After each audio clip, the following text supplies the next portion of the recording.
Hi, Humza. Thank you so much for joining me on this week's episode of the Not a Scooby podcast. Let's just dive straight into things with my first question, which is you offer both video and photography. Do you feel like it's simply not enough anymore to offer one or the other? Do you have to offer both? Hi Jack, thanks for having me on. So yeah, I definitely agree that you need to be a hybrid shooter these days, and it's something I actually recommended to my friend who was strictly photo at first. And the same as me, I started with just photography. It wasn't video I was doing first, but I developed a passion for video before video became the main sort of content on social media. And I think now with the bulk of organic content it is through video. So I think doing the hybrid approach works best from both the client's perspective and from your perspective as a freelancer or creative, because at the end of the day, clients do need both at the end of the day, and you can niche down one avenue more than the other, and maybe be more skilled at video than you are at photo. But I definitely think is from a client's point of view is they want a certain problem solved, and if you can kind of solve both of them through doing photo and video, then you have more leverage in the marketplace. Yeah, definitely. Because I'm, if anything, guilty of doing the opposite. Coming from a video background, not Mhm. really offering photography. And where does that come from? It's a good question because it's so transferable. I'm not Yep. particularly confident with Flash, but do you Mhm. feel like that stops me? Like, can I just use continuous lighting? Definitely can, and I've even done shoots where there's been no lighting involved, it's just all natural light, and it's actually one of my favourite shoots to shoot is when it's all natural light. Again, you need to look at the location, see where you're shooting. Again, that'll also play a part.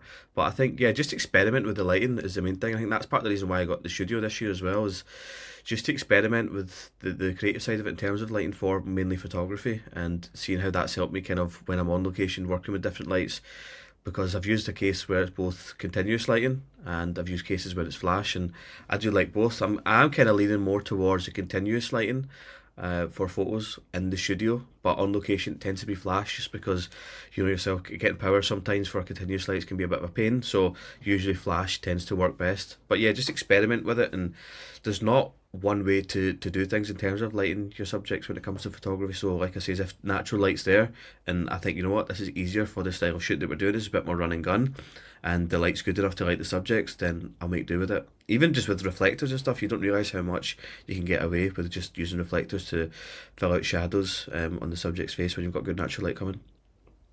For sure. And let's definitely dive later on into the fact that you've decided to upgrade to a studio space. But Hmm. something you mentioned earlier about seeing on social media the transition from Hmm. photography, particularly Instagram, becoming more video dominated.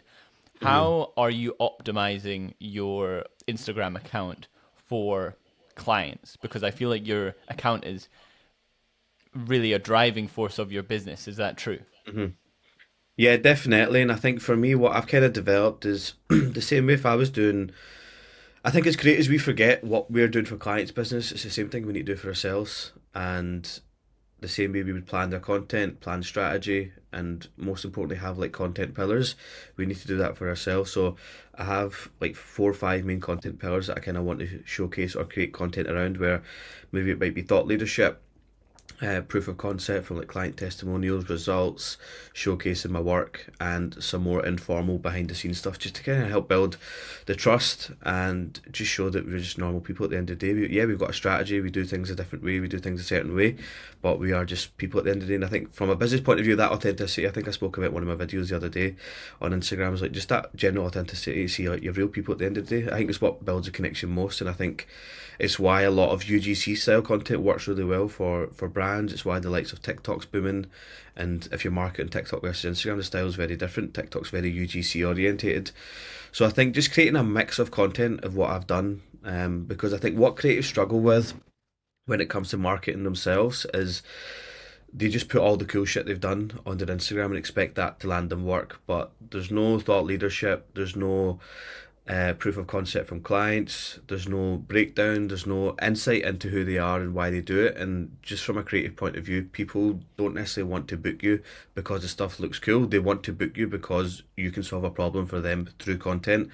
And that's when the direction of my business changed most, is when I realised that the value offer that I'm providing to clients, it's not just the photos, it's not just a video, it's a solution to a problem. And that's the way I kind of portray myself when I'm having these meetings with clients is I'm not a content creator, or it's not like a content marketing company. It's more like a content solutions companies. We provide solutions to your business through content, and that's why I think my strategy works with a lot of different industries, because I've worked with some rogue sort of corporate commercial companies that do like installations, where I've got like dental practice, aesthetic clinics, fitness. I've even done hospitality as well, and I think it's just been the same sort of strategies, taking an outside perspective, figuring out what the problem is in their business and their niche, and then how can we solve that through content. Hmm. Yeah, so many useful tidbits there and things to consider. Particularly their clients telling them that what you're doing is a solution to a problem. Yep. The most commonly asked question or obstacle that creatives will face Hmm. is, well, what's the return on investment that I'm going to get? Say, from if I put £1,000 into video content, how do I know that's actually going to drive business? Hmm. With certain services, there is a direct. If you do X, you will receive Y. With Hmm. marketing, it's very different. So, how do you have that conversation with clients? Yeah, it's a difficult conversation at times because you just need to remember your role. I think as creatives, I've done it myself, is we take on the burden too much of this video is going to solve everything and take their business from A to Z and bring in X amount of revenue. Whereas a lot more strategy and marketing needs to be done into place. And I think you've got to set that intention clear from with your client at the start, because when you look at companies these days, they've got how many people in the marketing team, one that specialises in ads, one's looking at how their messaging is done. There's lots of different roles within marketing to look at the KPIs. It's not just about a video. You got to remember, with content and marketing, creating the content in alignment with the brand's vision is half of the job, but how it's distributed is another half of the job. So for you to really look at the KPIs and say it's going to bring an X amount of return, or over time this is going to happen, you kind of need to be looking at both angles. And the distribution side could be like the social media management side, the paid ad side, email marketing. So there's a lot of different angles I think you need to look at before you take on that role. Clients will automatically unintentionally put that burden on you because they're seeing they're paying somebody to do their marketing, but like I said, there's a lot involved. So you just need to make sure that intention is clear and just say, right, what we're doing with the content, with the marketing, is going to help you look like this, but other avenues we can look at to make sure it's more effective to get those leads and get that return. This is what I suggest we might do. Hmm. So, do you get involved in anything beyond the production of the content? For example, running meta ads. Is that something you ever delve into or no? I don't strictly run the meta ads myself, sorry, but I play an active role in how they're structured and offer my value, because same with meta ads, content on the ad is part of the solution. But then you've also got the copy, how the ad's sort of structured, how it's distributed, which somebody else would do. It's not my interest as such to maybe running my ads all the time, maybe in future, because I do strictly just enjoy the content creation side of it and production. But we work with partners or our clients who've maybe got like an agency that they're working with that does the ad side of stuff, but they don't really do the content, and then we just kind of build a relationship in that regard, where we make sure the content they're putting on the ads is the best looking content to help. So, for example, one of our dental clients has got an already existing ad structure in place. Ads are doing well, the results are coming in, but the content on the ads is very outdated. So we're working with the agency just now just to make sure we format the content to be better optimized, so that even though the ads are working really well at the moment, just by changing the content we can just increase the value and the return we're getting from the same ad, just without changing anything apart from the content that's been distributed. So yeah, that's probably, in terms of the ad side of things, as much I get involved in at the moment. I tend to, like I say, for me, my strategy has always been to make sure the client gets as much value as possible. So for me, it's forming strategic relationships with people in different areas, different niches, whether it's like ads, social media, just to make sure my client can get as best of a service as possible to get them to that desired outcome. Because, like I say, you know it yourself, it's like running a business yourself. You can't do everything yourself, maybe to an extent you need to, but if I know my client can get more value, I'd rather collaborate with people in the space to help that. Hmm. And going back a bit, you mentioned KPI. For anyone Hmm. that doesn't know what that is, I can't even remember what the exact definition is, but can you just break down that abbreviation? Yeah, so a KPI is just like your key performance index. So you're just looking at like your analytics on social media, whether it's LinkedIn, Instagram, TikTok, just to see how content's performing. Again, if you've got like a lead management system in place, then you can look at how many clicks are returning into conversions, turning into conversations, things like that. And that's something that businesses would want to track maybe over a period of time. Tends to be the larger scale businesses, but then, like I says, that's when you've got more of a team involved in the whole marketing. And I think it's unfair from clients' point of view to put that whole burden on us as maybe freelancers, as small agencies, which is normal and it happens a lot that they do it. But like I said, that's where we just kind of need to step in and say, look, no, this is kind of how it works. This is what we do, and this is how we can help you. Just make sure that you don't involuntarily get that burden put on you. Then, when 3-6 months down the line, like nothing's happened or we don't know what's happened, that it doesn't seem like it's unfair to you. Hmm. And is that a conversation you're having as soon as possible? Those sort of metrics for success. Like, let's actually define in clear terms this project was a success if, and it basically, and in our case, it would be you got good quality photos that you're happy with and position yourself as a leader in your industry, and the video content does the same and it builds trust with your audience. But beyond that, it's kind of out of our control. Is it really important to establish those boundaries, those finish lines for, okay, this project was a success if we do this? Yep. So I'm a big advocate of like visualization and sort of future planning, and I do the same. My first strategy call with clients, I do the same. I was like, let's jump 6 months ahead, 12 months ahead. You know yourself what kind of goals you've got for your business. Let's say we've worked together for 6 months, it's been a success, and you're at the stage that business wants to be in. What does that business look like? Where has your revenue changed? How's your team changed? How's maybe the number of businesses you've changed? And from the sort of picture they paint, then I just help backtrack, right, what do we need to do before that to help sort of build the content plan, the strategy plan, even if it's just a little bit outside the content, what they might need to do that I can recommend to help get them to that goal. Because I think when they can see it in their head, it helps to kind of break it down. And then you kind of just, all you need to do is backtrack it. I think that's much easier. If you know the end goal, you just reverse engineer it, what you need to do to get there. Yeah, definitely. And on your Instagram, how have you tailored it specifically for your ideal client? You know, you're not really posting a variety of different projects in a variety of different sectors and for different target audiences. It does feel like your account is very tailored towards all of this content is appropriate for my ideal client, which is, it feels like you're maybe in a few different industries, but it's still in a smaller pool. You're not doing absolutely everything. So how has that been intentional within the content you've been creating? So two reasons. First reason was the long-term vision that I've got for the business and the industry I want to work in. I've just kind of made sure that the clients that I'm working with and the language, everything we do is tailored to those industries and those niches. Second aspect has probably been around people. So what you notice from my Instagram, a lot of the content as we post it and market it, it's all around the people, whether it's myself, the business owners, even if it's like talking head videos or testimonials, again, it's around those individuals. Because for what I've found and what I want to push more is to market people and show, even it might be a business, but market the people in the business, because it's the people that we buy from at the end of the day. It's not technically the business. So building that credibility and trust that I do with my clients to help them market themselves, that's what I'm kind of doing to market my business to other potential clients who might be interested, by showing all the content and campaigns we do, but centered around the people involved.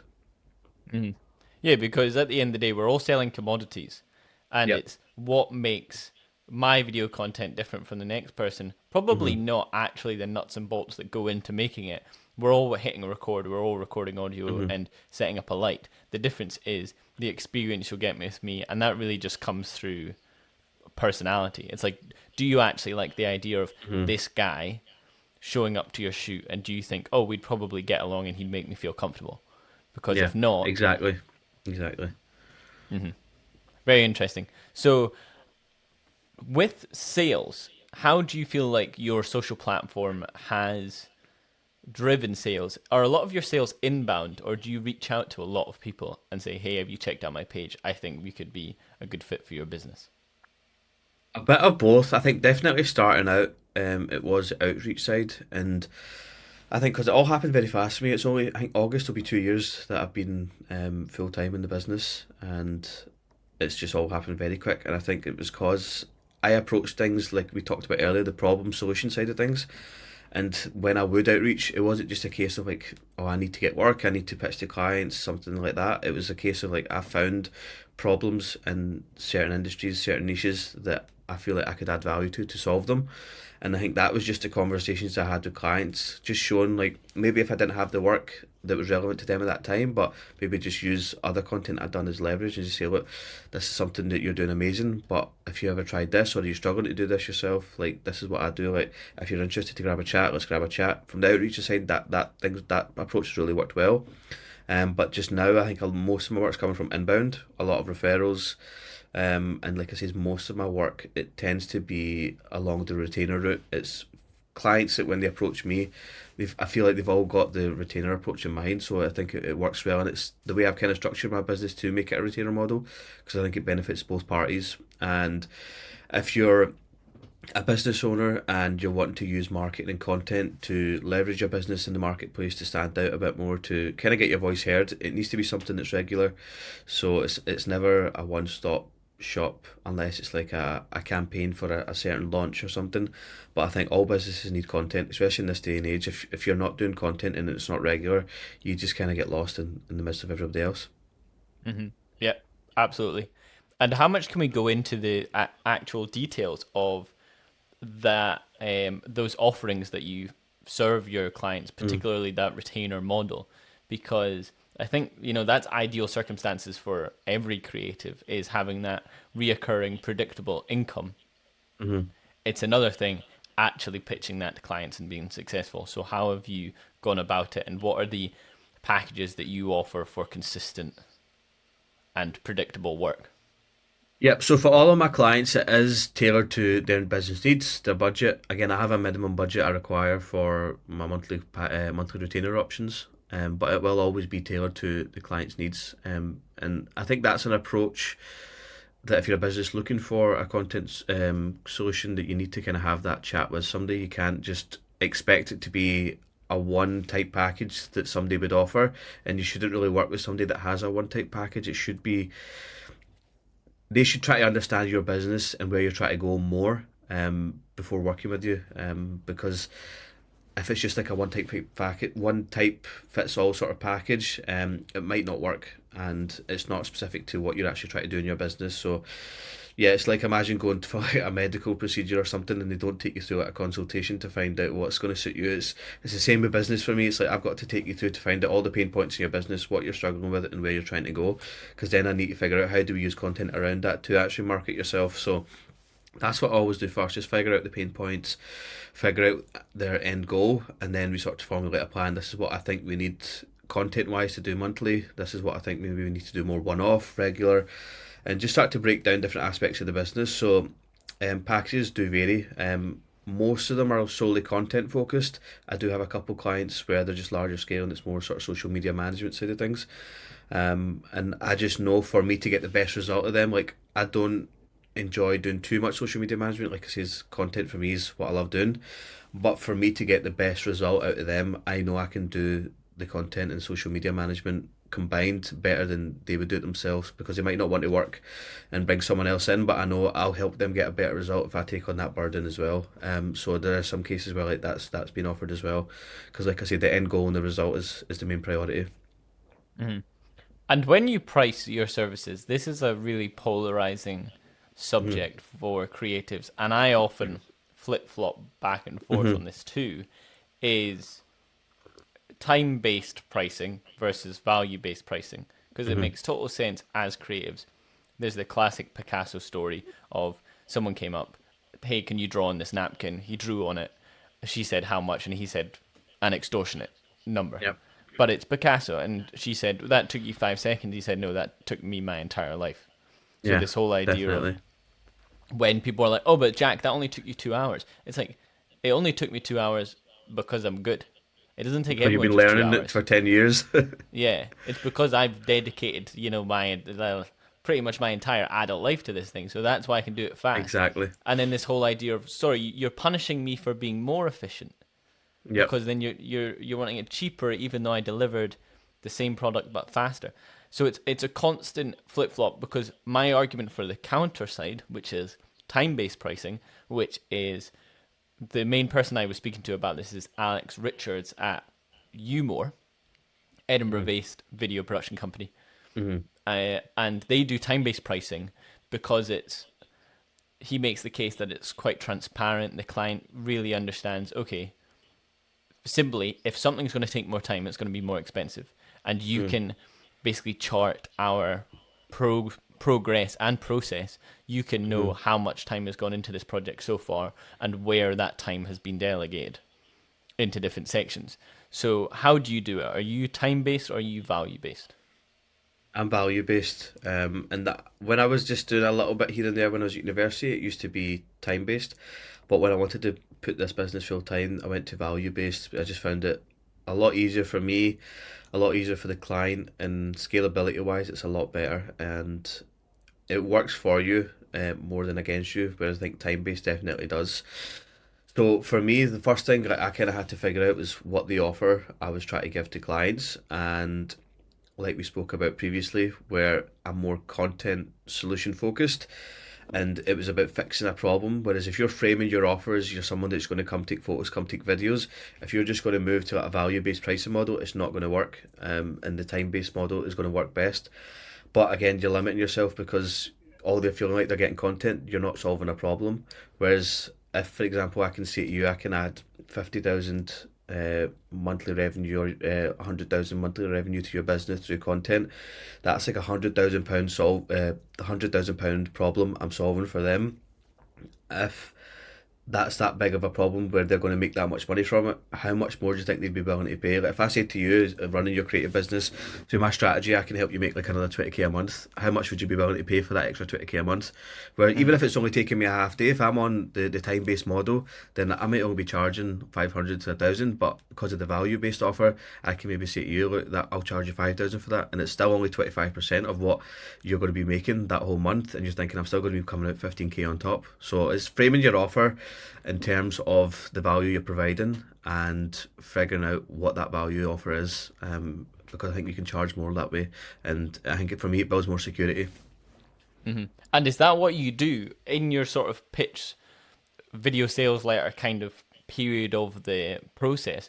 Are you saying through my content strategy I can generate you X amount of income?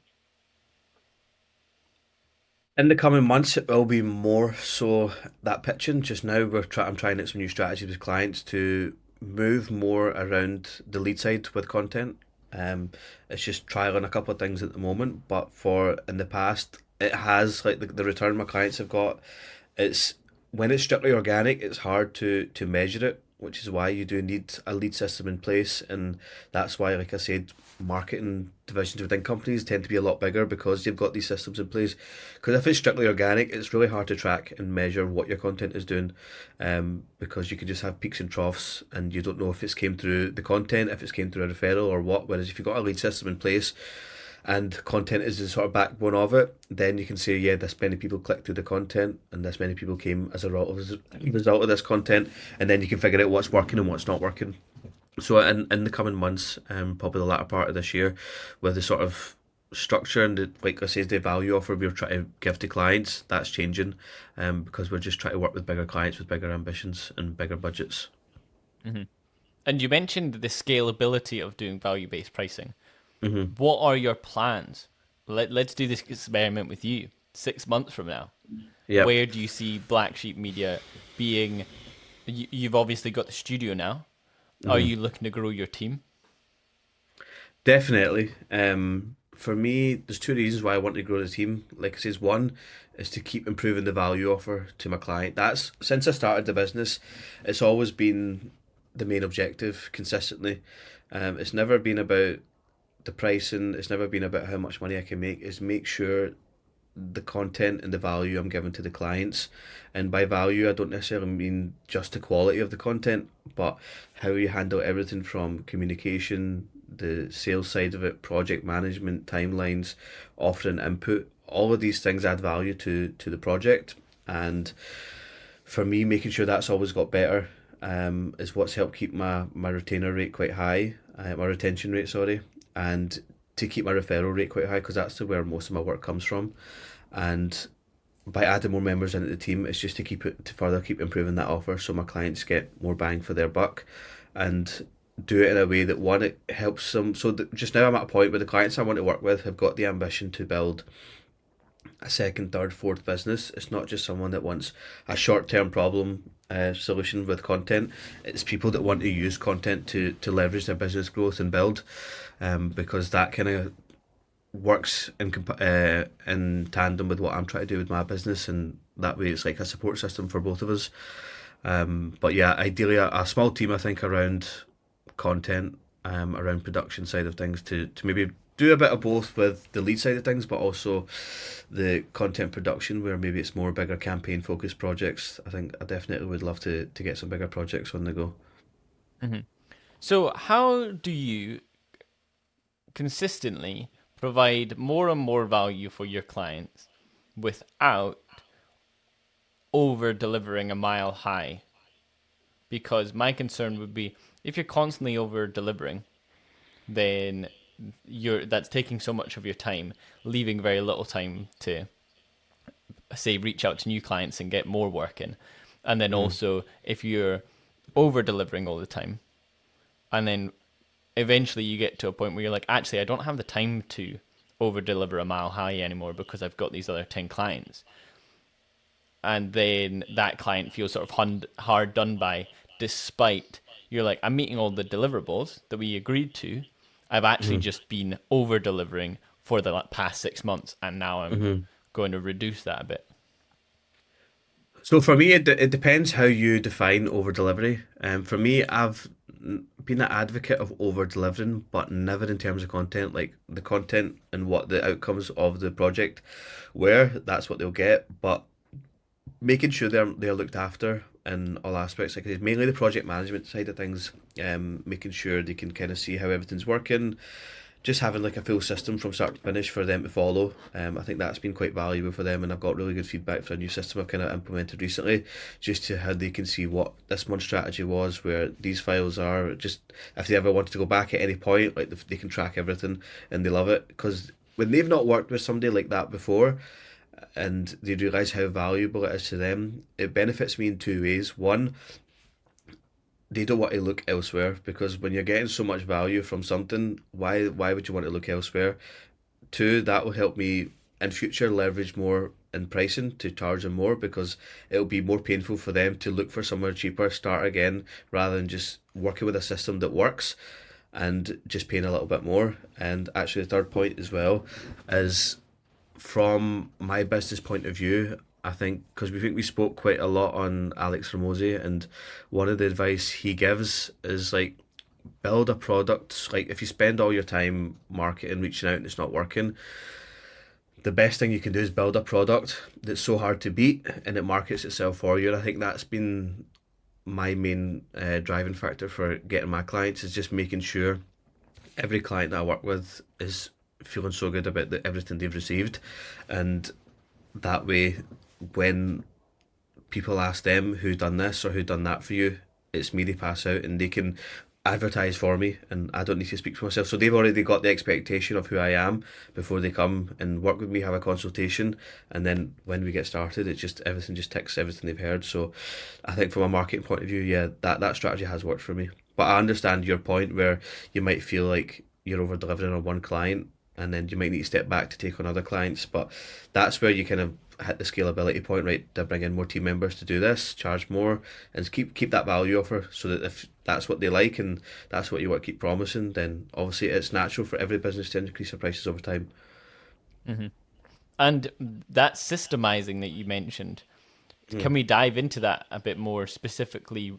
What are those stages, say from you onboard a client, you've had a discovery call, you've understood their pain points. What are all those stages that they go through before the shoot, and then also after the shoot? How much like aftercare is there?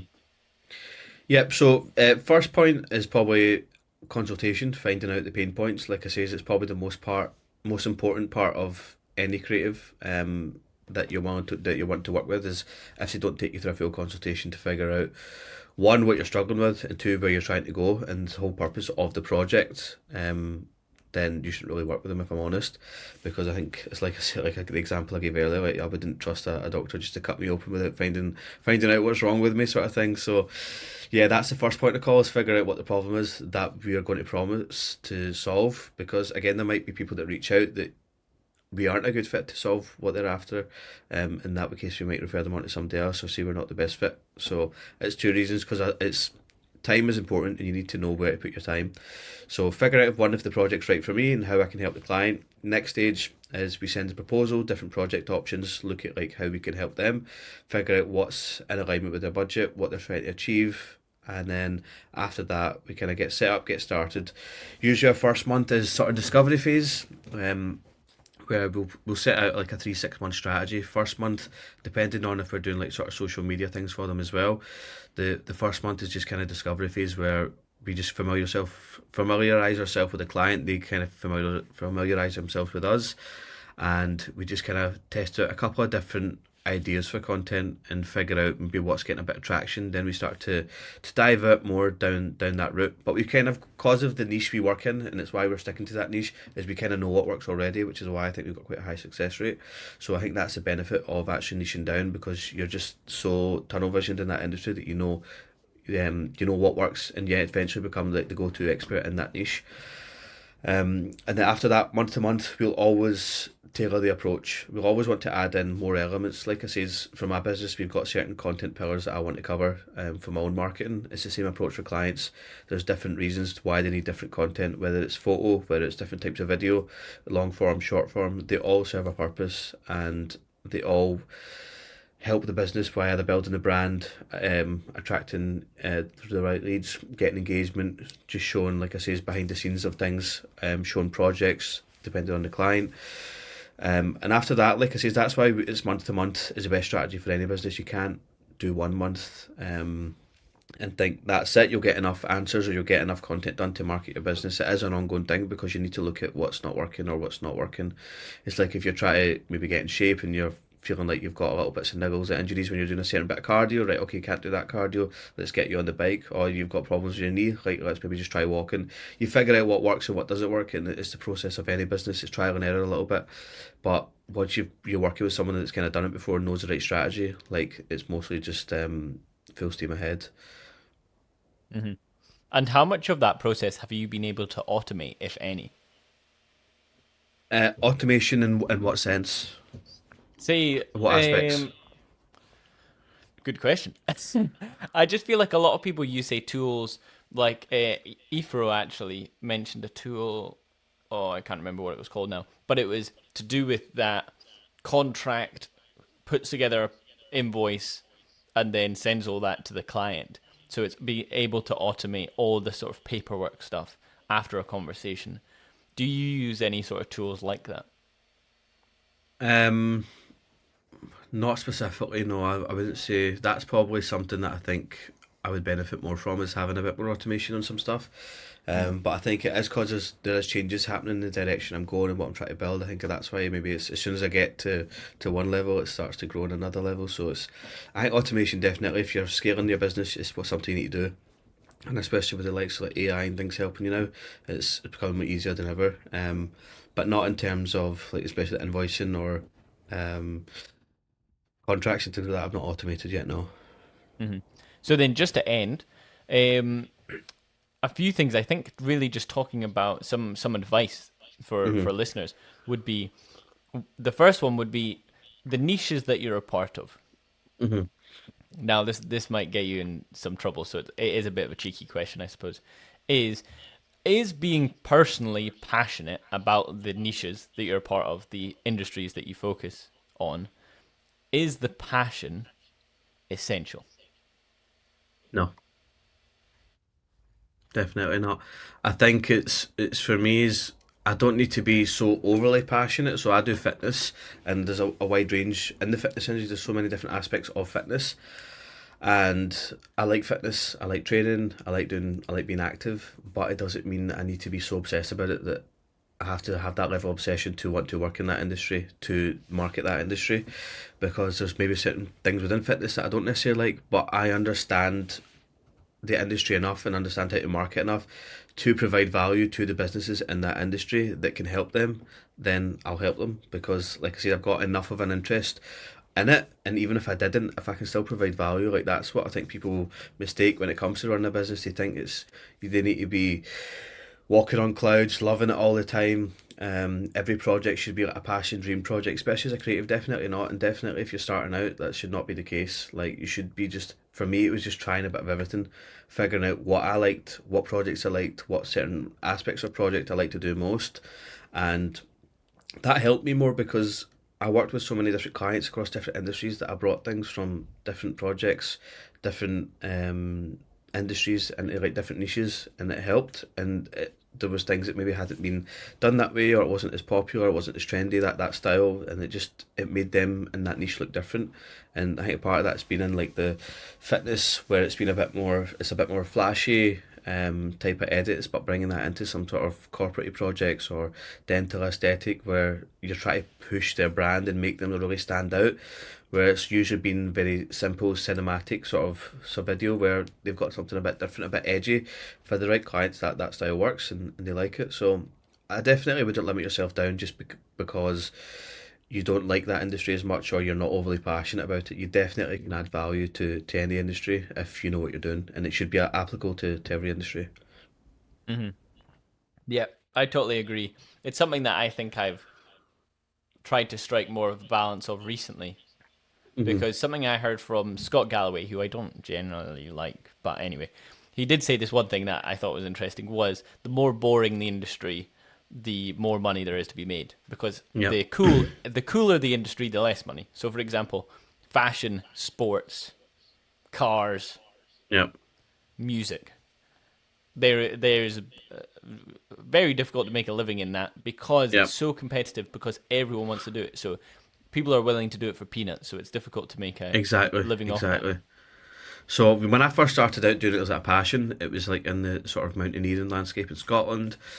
Wanted the dream was you obviously seen people working doing projects or brands in that niche, and I was doing it at a time before wasn't that saturated. It was after COVID it became saturated, to be fair. And same with the sort of outdoor travel niche, the sort of automotive niche. Again, it looks so good, it looks so cool, but there's people out there doing it for free, and brands are just going to work with them. And I was just like, from a business point of view, I was like, it's not going to work. I'm going to be chasing my tail my whole life trying to get work. Whereas I knew I can take the same skill set, the same solution oriented thing that I'm trying to offer, and just apply it to a different niche. And it was that time, it was funny because I lost a lot of weight around, when was it, 2022, and that's when I kind of developed the niche, the interest for fitness. And that's when I had that sort of mindset with content and solution orientated offer, where I was like, you know what, I had a look at a couple of gyms, PTs, that where I just felt like, you know what, his content, his marketing could be better. And that's how it took off for me in the fitness industry. I just took skill set from another industry and applied it to fitness. Hmm. Yeah, and then you're very confident, knowledgeable now. I feel like, because, like you said, you've niched down, and you're just like, I know how to replicate success for the niches Yeah. that I work in. But I'm sure it wasn't always like that. So, what are the sort of biggest lessons, those turning points that you had, that were like major mindset shifts? Because I think that for the most part, that's what it is with creatives. Everyone is making good, solid creative work. It's actually the mindset stuff. It's the positioning. It is the personal brand, the marketing that needs to shift to really unlock all the potential. I mean, that sounds really fucking guru-y, but forgive me. So what are those lessons that you've learned over those like 2 years of full-time experience that have really shifted things? I would say I'm a big advocate in that anything's possible, and if you set your mindset to something, you can achieve it. And the mind just works as a program, and I think the biggest challenge creators face is their own ego.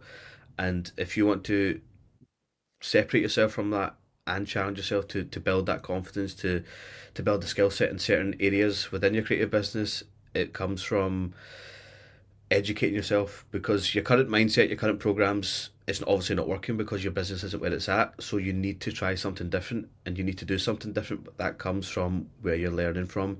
And Like we spoke about, Alex Hormozy has been a huge, even though like he covers like a wide variety of business, just learning from him on his process for working, for life, for strategy, for money, everything. Taking knowledge from lots of different aspects, I think, has been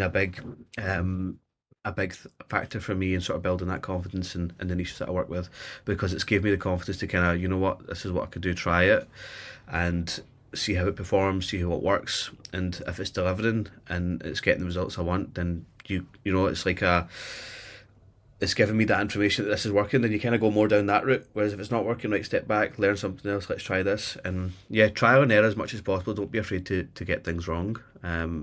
Getting things wrong, where I don't mean wrong as in catastrophically wrong, where you fuck up a whole client's project, but you maybe try something, that didn't work. It just gives you, all you need is data to know which direction to move, and you just keep taking a step in that direction. You think, okay, right, this is the direction I need to go in. Okay, it didn't work. Then you get new data, and then you try a different direction with different knowledge. Hmm. Absolutely. And how much data do you feel like you need to do?